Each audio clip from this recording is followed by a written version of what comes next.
तब सुखदेव कहते हैं, हे राजा परीक्षित, जब पृथ्वी पर पाप बहुत बढ़ जाता है तब भगवान अवतार लेते हैं। ऐसा ही एक समय आया, बड़े बड़े पापियों से पृथ्वी को कष्ट अनुभव हुआ। पृथ्वी रोते हुए गई देवताओं ने कहा क्या हुआ? बोले बहुत बड़े बड़े पापी हैं। तो देवता पृथ्वी को लेकर के गए ब्रह्मा जी के पास। ब्रह्मा जी ने कहा, बेटी पृथ्वी, तुम किसी प्रकार की चिंता मत करो। हाँ, तुम किसी प्रकार की चिंता मत करो, मैं अभी भगवान से बात करता हूँ। आंख बंद किए। थोड़ी देर बाद ब्रह्मा जी ने कहा, भगवान का अवतार होगा। बोले कहाँ होगा?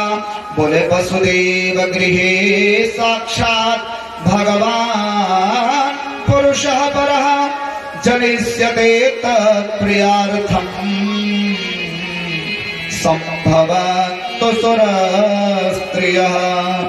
हे देवताओं, भगवान का अवतार वसुदेव की पत्नी देवकी के यहाँ होने वाला है। तो सारे देवता भगवान का स्वागत करने के लिए पृथ्वी पर आ गए और मेरे भगवान ने जिस पवित्र धरती पर अवतार लिया उस पवित्र धरती का नाम है मथुरा। ऐसी पवित्र मथुरा की धरती पर मेरे भगवान अवतार लिए। श्री सुखदेव कहते हैं, हे राजा, मथुरा के राजा हैं उग्रसेन, लेकिन राजा तो अच्छे हैं। राजा का एक बेटा है कंस, महानालायक, महानिकम्मा, महालंपट, महालोफड़। बड़ा हुआ, तमाम दुष्टों से संगत हुई।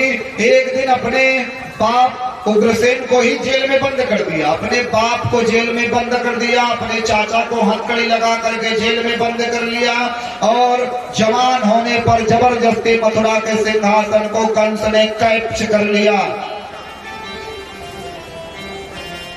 अपने हाथ में ले लिया।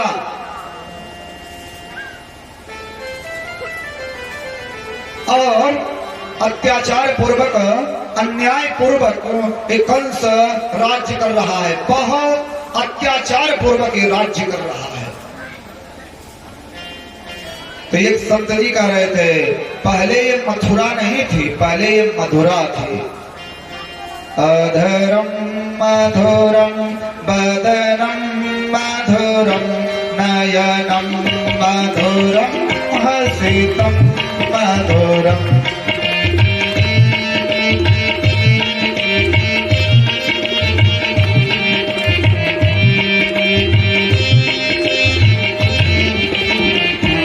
अधरम मधुरम बदनम मधुरम नयनम मधुरम हसितम मधुरम।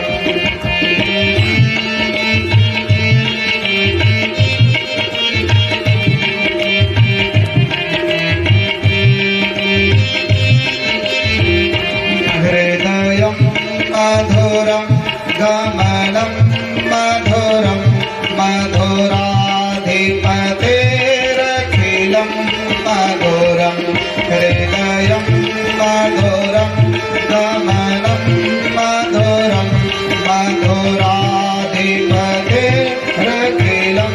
मधुरम्।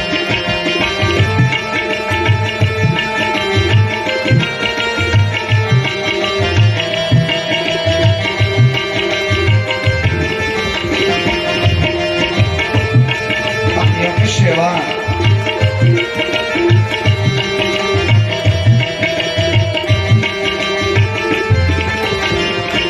वचनं मधुरं चरितं मधुरं वसनं मधुरं बलितं मधुरं चलितं मधुरं भ्रमितं मधुरं मधुराधिपते रखिलं मधुरम्।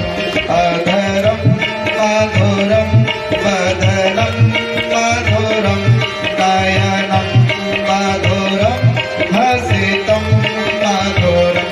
हृदयं मधुरं गमनं मधुरं मधुराधिपते रखिलं मधुरं मधुराधिपते रखिलं मधुरम्।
रखिलं मधुरम्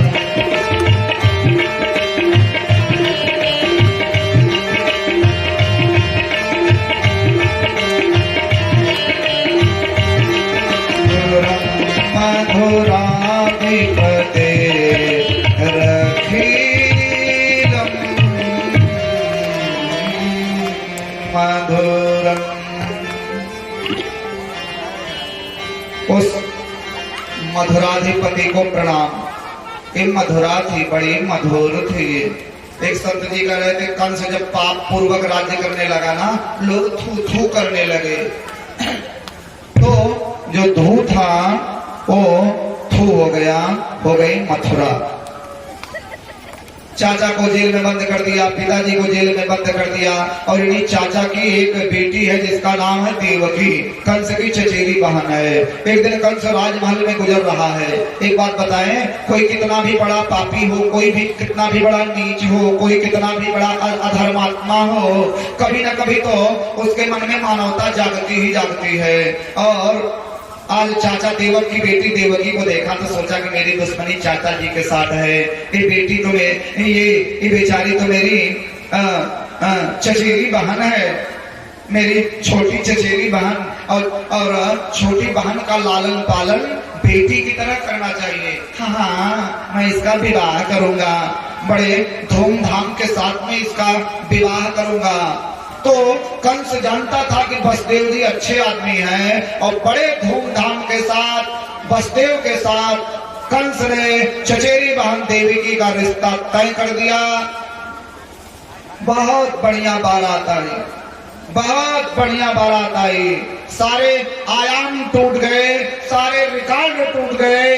कंस ने ऐसी व्यवस्था की, ऐसी व्यवस्था की, ऐसी व्यवस्था की कि वाह। असल में कंस इसी शादी के बहाने अपनी खोई हुई प्रतिष्ठा भी प्राप्त करना चाहता था। जबरदस्ती राज्य हाथ में ले लिया है, जगह जगह कंस की निंदा हो रही है। और कंस इसी विवाह के बहाने दुनिया वालों को दिखा देना चाहता था, पाखंड फैलाया था कि मैं बहुत अच्छा आदमी हूँ, मैं बहुत भावुक हूँ, मैं अंदर से बहुत इमोशनल हूँ।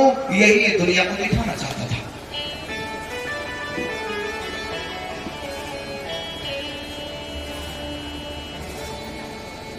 और देखिए भैया, बेटी का जो विवाह होता है ना, एक बेटी का विवाह गांव में तय होता है, पूरा गांव खुश रहता है, पूरा गांव खुश रहता है, पूरा पवस्त, पूरा मौजा, सब खुश हो जाते हैं। कहाँ जाता, अरे भाई फलाने बिटिया का दिया यार, कुछ कन्यादान। बहुत लोग, पूरा पवस्त खुश होता है।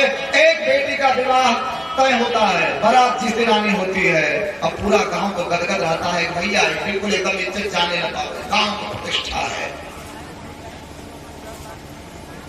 छोटे छोटे बच्चे तो बहुत खुश होते हैं। आज फलानी दीदी की बारात आएगी, आज फलानी दीदी की बारात आएगी। बच्चे भी खुश रहते हैं। और इतनी व्यवस्था, बढ़िया टिकिया, बढ़िया फुलकी, बढ़िया समोसा, बढ़िया चाट, बढ़िया खाजा, बढ़िया लड्डू, बढ़िया रसमलाई, बढ़िया जलेबी, बढ़िया कॉफी, गाजा बाजा, डीजे बैंड बाजा। हे भगवान, इतना आनंद आता है, इतना आनंद आता है इन बहन बेटियों के विवाह में। लेकिन एक चीज बहुत दुखदाई हो जाती है। ये बेटियां जब विदा होने लगती हैं, सब कुछ अच्छा होता है, लेकिन जब ये बेटियां विदा होने लगती हैं, कैसा भी बाप हो, बेटी के विदा होते समय आप वहां रहेंगे, आंखों में तो भैया आंसू आ ही जाते हैं। बेटी की विदाई बहुत ही मार्मिक होती है। एक गायक की एक लाइन सुने थे, बेटी विदा हो रही है, तो कोई गायक गा रहे थे, जाओ बेटी खुश रहना, ले लो आशीष हमारा,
जब बेटी विदा होने लगती है, एक दर्द, एक इमोशनल,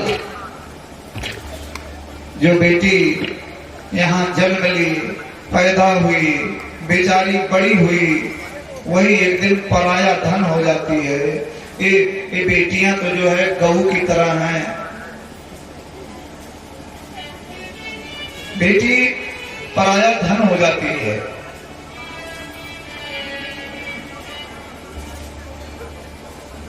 एक विचित्र प्रकार का दर्द था। एक दिन बैठे बैठे सोच रहे थे कि वो जो भाव के आंसू थे, वो जो प्रेम के आंसू थे, वो जो इमोशनल के आंसू थे, शायद ये मोबाइल ले लिया।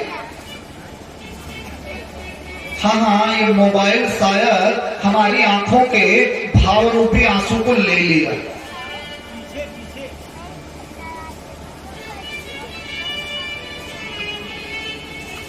भाव से बोलिए जय श्री हितलाल बाबा। पहले बेटी विदा होती थी, बाप रोता था, बेटियां रोती थी। अब तो देख रहे हैं कि वही जमाना ही है। बढ़िया गाड़ी आई, फूलों से सजी हुई है, बिटिया जो है गाड़ी में बैठी है। तो कई जगह देखे बेटी विदा हो रही थी, कोई रो ही नहीं रहा था। बड़ा विचित्र लग रहा था। अब वो भाव रूपी आंसू सूख गए। अब जैसे बेटी विदा हुई, आपका आएगा, थोड़ी दूर गई, वीडियो कॉलिंग बढ़िया बात हो रही है, और अभी उतनी 10 कदम गाड़ी गई, बेटी किसी प्रकार की हाँ पापा पहुंच के मैं कॉल करती हूँ आपको, जैसा होगा मैं बताऊंगी। अब वो भाव रूपी आंसू चले गए। लेकिन जब बेटियां विदा होने लगती हैं तो तकलीफ बहुत होती है। देवकी की विदाई होने लगी। कंस ने कहा मैं अपनी बहन और बहनोई को पहुंचाने के लिए स्वयं 2 कदम जाऊंगा, और सारथी को नीचे उतार करके घोड़ों की लगाम अपने हाथ में ले लिया। और जो लोग कंस की निंदा कर रहे थे, सब लोग कंस की प्रशंसा करने लगे कि भैया हमारा राजा महान है। देवताओं ने देखा कि कंस को अच्छा जो है पाखंड फैलाया है। उसी समय देवताओं ने चाल चली। कंस मगन हो रहा है, जनता जय जयकार कर रही है। वसुदेव और देवकी दुल्हा और दुल्हन के रूप में बैठे हुए हैं। देवकी दुल्हन के वेश में अपने आने वाले भविष्य को सजोने में, वृत्ति बनाने में परेशान है। वसुदेव जी गदगद है, घोड़ा चला जा रहा है। कंस भी खुश है कि मैंने कैसा लोगों को बेवकूफ बनाया। पूरी जनता मेरी जय जयकार कर रही है। उसी समय श्री सुखदेव कहते हैं, हे राजा परीक्षित, मौसम बदला, लीला पट बदला, बादल गरजने लगे, बिजली चमकने लगी, हवाएं चलने लगी, धूल भरी आंधी, बादलों की तड़तड़ाहट, बिजली की चमकाहट और धूल भरी आंधियों के बीच में आसमान में बिजली कड़की और बड़ी ही गंभीर आवाज आई, अरे मूर्ख कंस। मूर्ख, आकाशवाणी ने कहा, पथे प्रग्रहिणम् कंस माभास्या शरीरवाक् अस्य स्वामष्टमो गर्भ हंतायाम बहसे बुध। ए अमुत, अमुत माने मूर्ख, ए अमुत, ए मूर्ख, ए अज्ञानी, ए कंस, जिस बहन को तो इतने धूमधाम के साथ में विदा करने के लिए जा रहा है, इसी देवकी का अस्यस्ताम अष्टमो गर्भो, इसी देवकी का 8वां गर्भ तेरी हत्या कर डालेगा, तुझे मार डालेगा। तो कंस तो दुष्ट आदमी। अच्छा, एक बात हो रही है, आकाशवाणी की बात को केवल और केवल कंस ने सुना। कंस ने तुरंत तलवार निकाली, मैं अभी देवकी को मार दूंगा। और जैसे ही मारने के लिए दौड़ा, वसुदेव जी हाथ पकड़ लिए, ऐसा मत करो राजा, तुम्हारी बहन है, अपनी बहन बेटी के ऊपर में कभी भी हाथ नहीं उठाना चाहिए। वैसे तो नारी के ऊपर ही हाथ नहीं उठाना चाहिए। संसार का बहुत बड़ा पापी होता है वो जो नारी के ऊपर में अपनी ताकत दिखाने का प्रयास करता है। नारी अबला होती है, नारी के ऊपर में कभी भी हाथ नहीं उठाना चाहिए, ऐसा शास्त्र कहता है। यत्र नार्यस्तु पूज्यन्ते रमन्ते तत्र देवता। जिस घर में नारी का आदर होता है, जिस घर में नारी का सम्मान होता है, उस घर में देवता वास करते हैं। और यत्र नार्यस्तु न पूज्यन्ते रमन्ते तत्र न देवता। जिस घर में नारी का आदर नहीं, जिस घर में नारी का सम्मान नहीं, उस घर को छोड़ करके देवता चले जाते हैं। नारी के ऊपर में कभी भी हाथ नहीं उठाना चाहिए। लेकिन ठीक है, कोई बात नहीं, हमारी अर्धांगिनी है, धर्म पत्नी है, एक बार खुटपुट हुए तो अपनी धर्म पत्नी को धीरे से काट चटाकी लगा सकते, लेकिन वो भी बहुत धीरे से चलेगा। लेकिन बहन बेटी, अरे राम राम राम राम राम राम,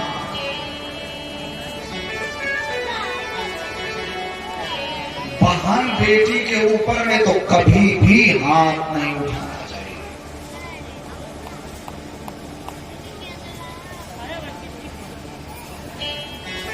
विवाह के समय, और भी विवाह के समय में तो नारी साक्षात लक्ष्मी का स्वरूप होती है। माता पिता बेटी का पैर छूते हैं, कन्यादान करते हैं।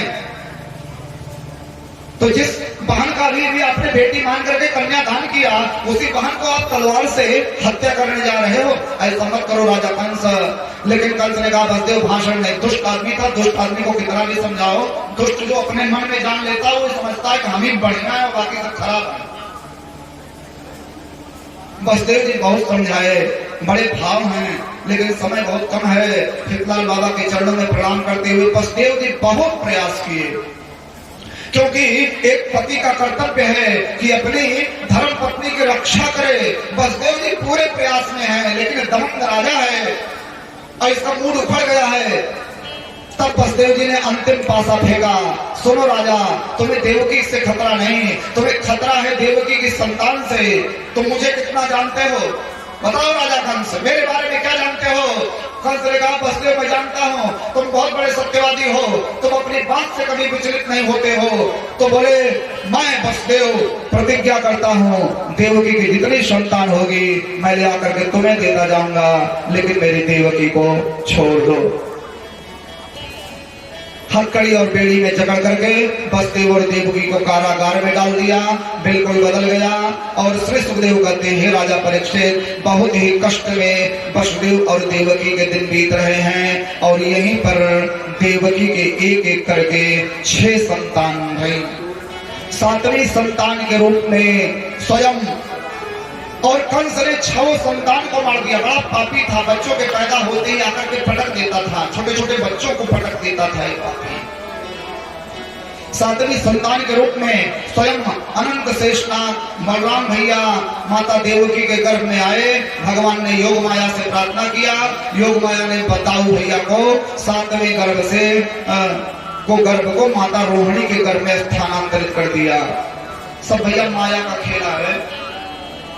सब जग को रही नचाया हरि माया जादूगर ने, सब जग को रही नचाया हरि माया जादूगर ने, हरि माया जादूगर ने, हरि माया जादूगर ने, हरि माया जादूगर ने, हरि माया जादूगर ने, सब जग को रही नचाया हरि माया जादूगर ने।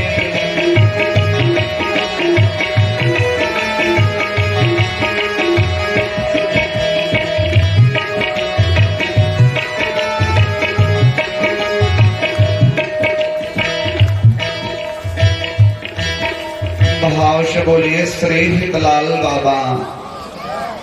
तो माता रोहिणी के गर्भ में स्थानांतरित हो गए। माया का चक्कर है, कोई समझ नहीं पाया। सैनिकों ने कंस से बताया, महाराज 7वां तो अपने आप ही खत्म हो गया। कंस ने कहा, ठीक है, लेकिन सुनो, अब सावधान हो जाओ। आकाशवाणी ने 8वें बालक की बात की थी, थोड़ा पहरा वहरा मजबूत कर दो, जेल खाना मजबूत कर दो, सैनिकों की पहरेदारी बढ़ा दो। जेल खाने बिल्कुल एकदम मजबूत हो रहे हैं। और नियत समय पर श्री सुखदेव कहते, राजा मेरे भगवान माता देवकी के गर्भ में आए। कुछ लोग कहते हैं भगवान गर्भ में नहीं आते, भगवान गर्भ में आते।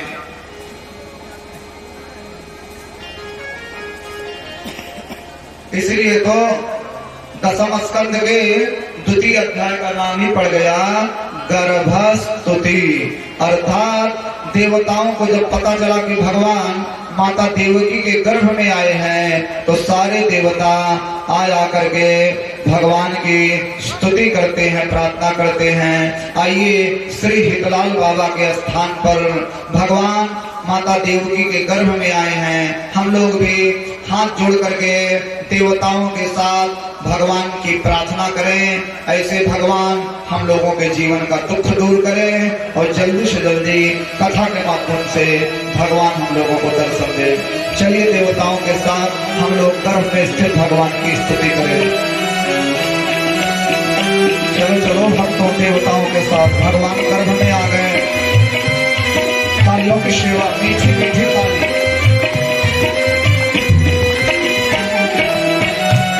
जय श्री हितलाल बाबा। सब देव चले महादेव चले, ले ले फूलने के हार रे, आओ श्यामा नागरिया। सब देव चले महादेव चले, ले ले फूलने के हार रे, आओ श्यामा नागरिया। हरि बोल श्री राधे। जय श्री हितलाल बाबा। तालियों की सेवा देते रहे।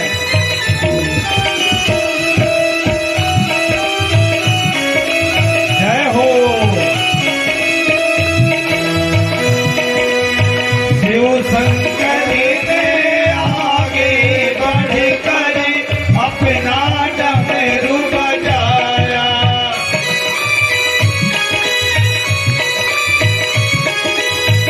शिव शंकरी ने आगे बढ़कर अपना डमरू बजाया। गंधर्वों ने प्रेम सहित सब प्रभु की स्तुति गाया, गाया प्रभु की स्तुति गाया। देव हरस रहे, देव हरस रहे, देव हरस रहे, फूल बरस रहे, खुशियों की छाए बहार रे, आओ श्यामा नागरिया।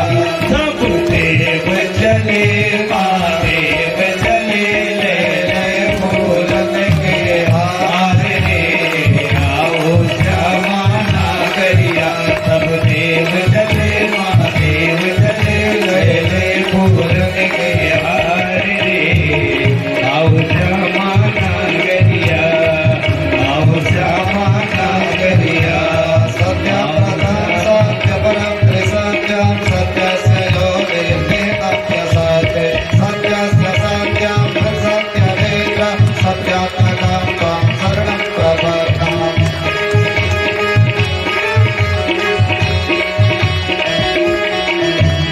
आओ श्यामा नागरिया। सब देव चले महादेव चले, ले ले फूलन के हार रे, आओ श्यामा नागरिया।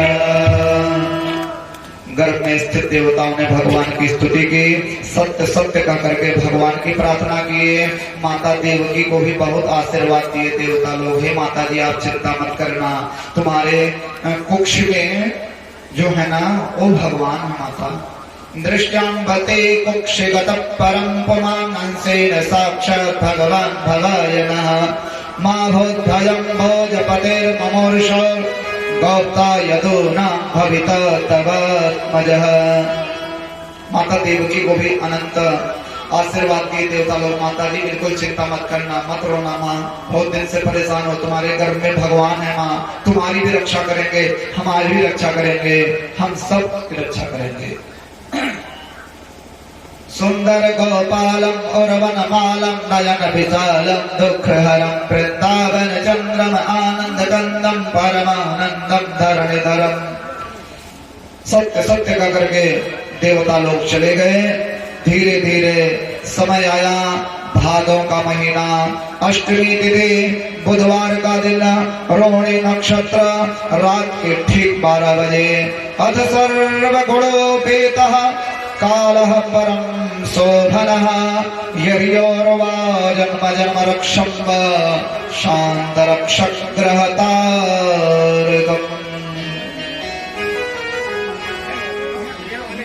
भादव का महीना, अष्टमी तिथि, बुधवार का दिन, रोहिणी नक्षत्र, रात के ठीक 12 बजे। समय बड़ा सुहावना है।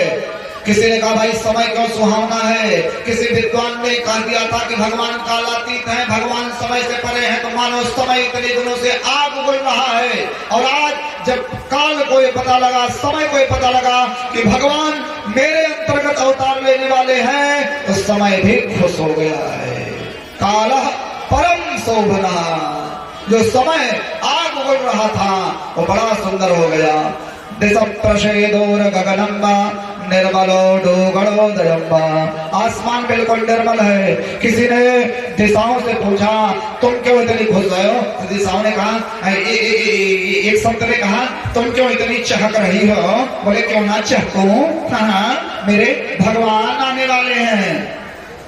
मही मंगल भूइष्ठ, भादों का महीना, पृथ्वी पर हरी हरी घास है, मानो पृथ्वी मंगलमयी हो गई है।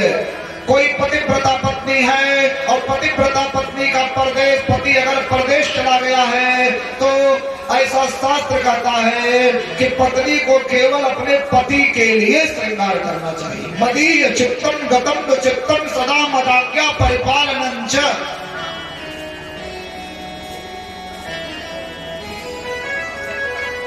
ये जो आजकल फैशन बना हुआ है, ये हमारी बहने, ये माताएं जो फेसबुक चला रही हैं, अपनी डीपी भेज रही हैं बढ़िया, और उस पे तमाम लोग नाइस ब्यूटीफुल जो लिख रहे हैं, बिल्कुल टोटली गलत है।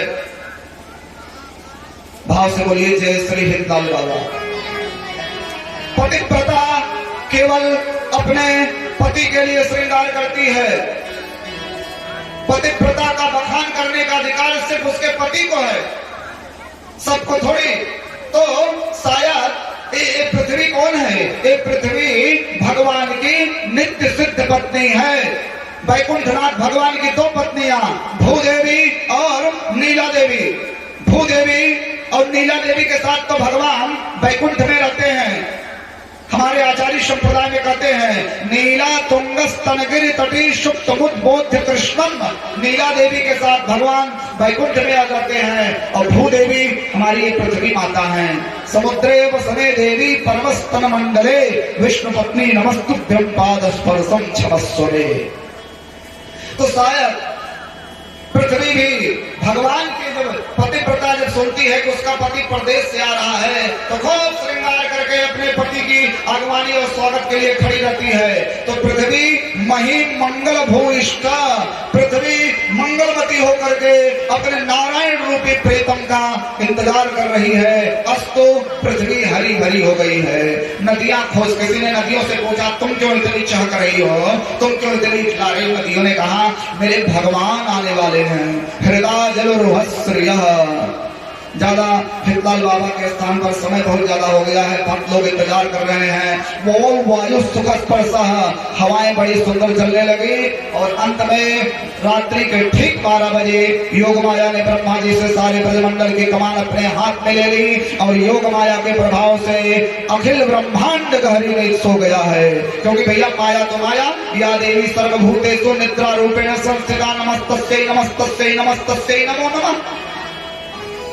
सब गहरे में सो गए कंस के सारे सैनिक। और मेरे भगवान ठीक 12 बजे वसुदेव और देवकी के सामने कंस के कारागृह में भगवान प्रकट हो गए।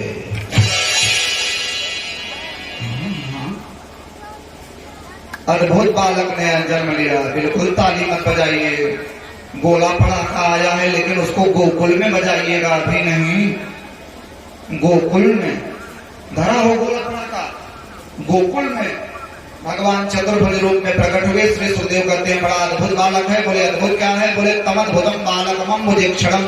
अद्भुत ये है उस बालक के कमल के समान नेत्र हैं, 4 हाथ हैं। अद्भुत नहीं है? बालक पैदा होता है तो 2 हाथ होते हैं, छोटा सा होता है, इसके तो 4 हाथ हैं। चारों में शंख चक्र गदा पद्म लिए हुए है।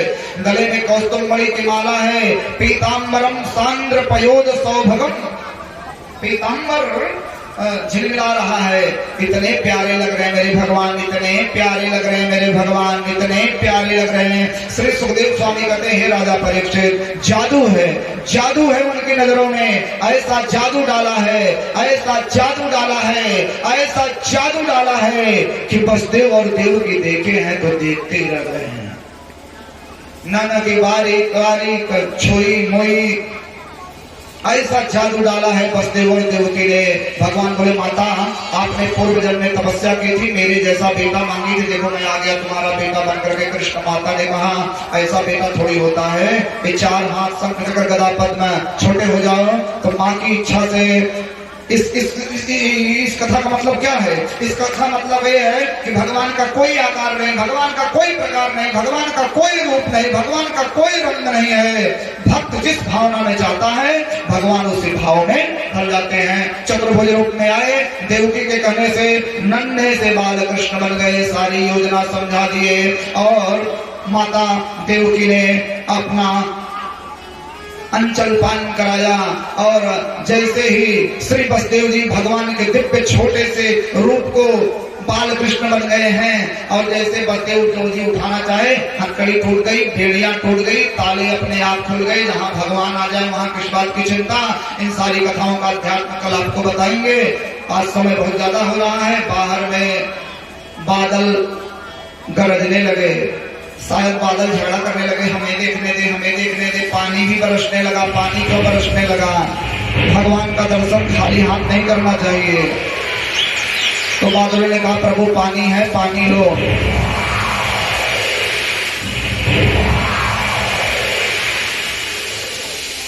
यमुना नदी, गोकुल जाने के लिए यमुना नदी को पार करना होगा। भगवान छोटे से बालक बनने से पहले सारी योजना समझा दिए थे, हे माँ मुझे गोकुल पहुंचा देना। और यशोदा जी के यहाँ एक कन्या ने अवतार लिया है, वही कन्या कंस को सौंप देना। लेकिन गोकुल जाने के लिए तो यमुना नदी को पार करना पड़ेगा। यमुना नदी के अंदर में उफान आ गया है, लेकिन भगवान के चरणों को छू करके यमुना जी नीचे चली गई, घुटना घुटना पानी हो गया। मेरे वसुदेव जी रात्रि में गए और नन्हे से बाल कृष्ण को यशोदा के बगल लिटा दिए। सप्तहरिणी सोए हैं और वो बेटी लेकर के जैसे ही आए,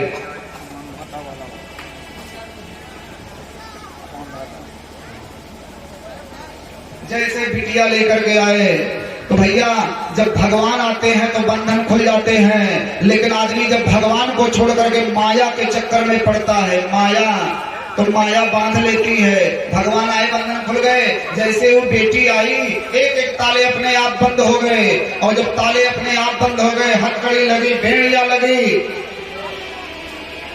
तो वो कन्या ने देखे जहां भगवान होते वहां शांति होती। भगवान आए तो कहीं कोई हलचल नहीं हुई, लेकिन भगवान को छोड़ करके वसुदेव जी जो माया को लेकर आए, हथकड़ी बेड़ी लगी, तो वो कन्या बड़े जोर जोर से रोने लगी।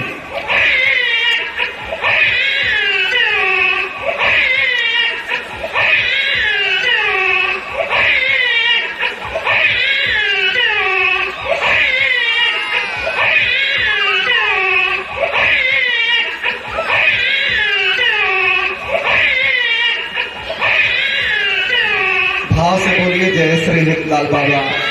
कन्या बड़े जोर जोर से रोने लगे। अरे भाई वो बिटिया बहुत ज्यादा रोओगे। भाव से बोलिए जय श्री हितलाल बाबा। कन्या जब बड़े जोर जोर से रोने लगी तो सैनिक लोग की नींद जगी। कंस बोले महाराज 8वां बालक पैदा हुआ है। कंस दौड़ते हुए आया, जल्दी जल्दी ताला खुलवाया। लेकिन जैसे ही कंस उस कन्या को पटकना चाहा, भैया वो कन्या तो माया है, माया किसी के हाथ आई है। कन्या कंस बड़ा पापी था, छोटे छोटे बच्चों को पकड़ता था, पटक देता जैसे बेल फूट जाए। तो कन्या को जैसे पटकना चाहा तो जैसे कोई आदमी तोता पकड़े तोता उड़ जाए, कहते ना इसके तो तोते उड़ गए। तो कंस ने जैसे ही पटकना चाहा, वो तो माया है, वो आकाश में गई, अष्टभुजी देवी बन गई। आकाशवाणी कर दिया कि माया हत्या मंगल जाता खड़तवान कृत हत्यारे नीच पापी, तेरे शत्रु ने अवतार ले लिया। कंस ने कहा कहां, बोले नहीं बताऊंगी। और वही कन्या अष्टभुजी देवी बनी, विंध्याचल पे जाकर वास कर रही। बोलिए विंध्यवासिनी माता की।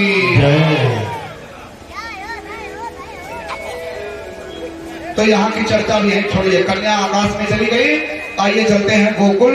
गोकुल में नंद बाबा ब्रज के बड़े सम्मानित आदमी हैं, गोप हैं, बड़े सम्मानित हैं। लेकिन नंद बाबा के कोई बेटा बेटी हुआ नहीं।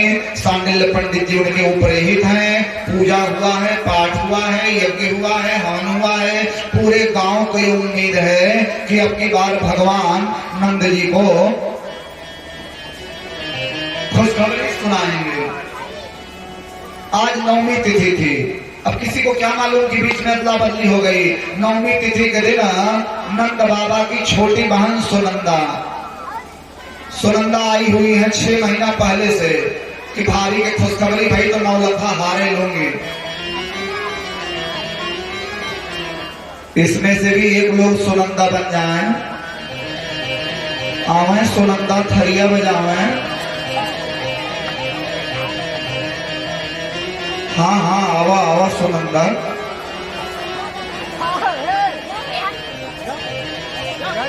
मत रो काना बुआ बुआ,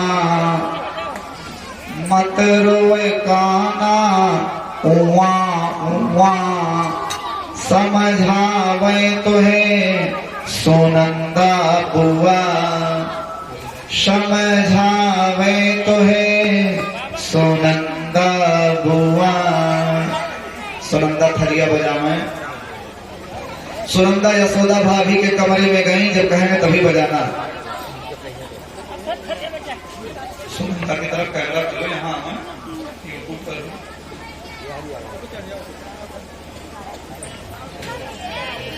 ये देखिए सुनंदा बुआ।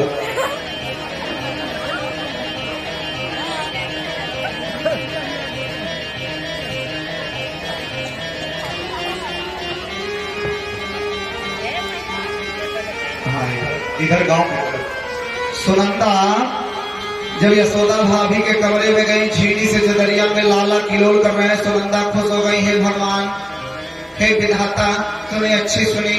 लेकिन सुनंदा की धड़कन बढ़ती जा रही, हे भगवान, लाली न होए, हाँ लाली न होए।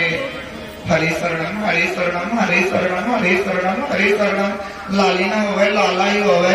और जैसे चद्दर हटाया, लाला दिखाई पड़ गए। सुनंदा खुश हो गई और थरिया बजाते हुए गांव की ओर दौड़ी। हो गांव वालों, सो रहे हो का? जागो। बोले का भयो है? बोले यशोदा भाभी के लाला भयो है। बजाइए थरिया, बोलिए सुनंदा बुआ की।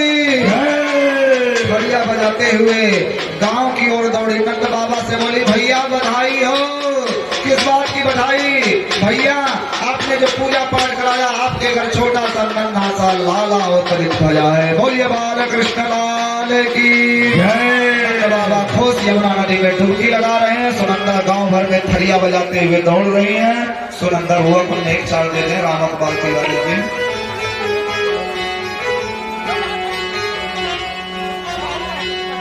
ब्रज में हम लोग को झांकी का दर्शन करा दें। ब्रज में होई रही जय जयकार, नंद घर